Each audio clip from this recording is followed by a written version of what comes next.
Fraises au gingembre. Un sirop de gingembre pour révéler la pulpe du fruit rouge. Ce dessert très frais convient particulièrement aux journées chaudes. Il peut être agrémenté d'une boule de glace à la fraise, au rhum ou à la vanille selon votre goût. Cette recette de Jérôme Gagneux, chef du restaurant Le 6 New York à Paris, vous sera présentée par Nicolas.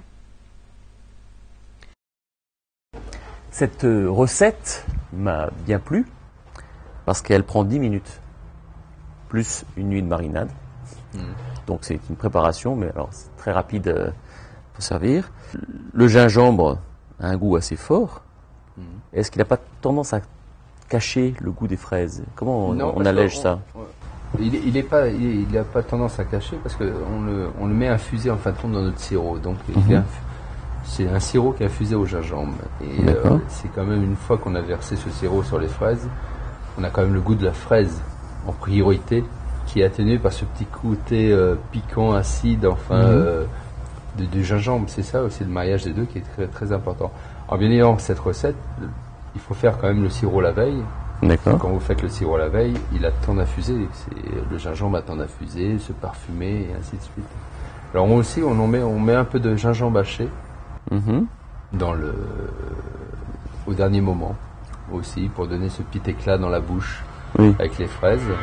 Pour donner un petit élément de décoration aussi. Donc on le met en décoration, parce que là, dans le sirop, il est infusé, mais après, il est filtré. Il est filtré. Donc on n'a plus que Il n'est plus du tout, vous l'avez plus dans le sirop, tandis qu'après, on peut... Alors, il y a quelque chose aussi, vous savez, on a le gingembre, ce qu'on appelle le gingembre mariné, qu'on trouve chez tous les Japonais, ce qu'on met généralement avec les sushis et les sashimi, qu'on peut trouver dans toutes les épiceries japonaises, et on peut remplacer ce gingembre frais par ce gingembre mariné, coupé finement en petites juliennes. Et ça se marie très très bien aussi. En infusion ou en décoration? En décoration. En décoration. Oui, l'avantage de cette recette, on a parlé des fraises, mais on peut faire ça avec tous les fruits.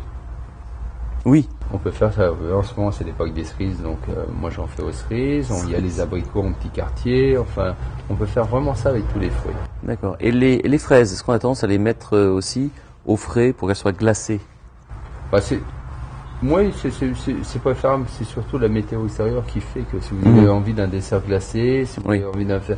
Bon, c'est vrai que quand l'été fait chaud sur une terrasse, c'est quand même plus agréable d'avoir un dessert glacé, mais c'est quand même bien.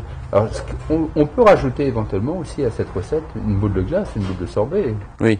On peut rajouter, il y a des choses qui marchent. Il faut un esprit aussi pareil. On peut rajouter une glace fraise, on peut rajouter une glace fromage blanc, on peut rajouter une glace vanille, un sorbet fraise, enfin on peut rajouter 2-3 petites choses qui ajoutent un peu plus d'obtusité à cette recette. Et la menthe, si on prend de la menthe poivrée, non, ça change tout. Non, on peut mettre de la menthe poivrée. Non, on peut mettre de la menthe poivrée. Non, c'est une question. Non, il n'y a aucun problème. C'est intéressant, un peu plus piquant, exotique. Exotique, oui, tout à fait. Et on peut faire la même chose avec de l'ananas et le sirop, au lieu de mettre du gingembre, on met du basilic dedans. Ah, j'avais pas pensé, c'est bien. Voilà, et le mariage basilic-ananas, c'est très très bon.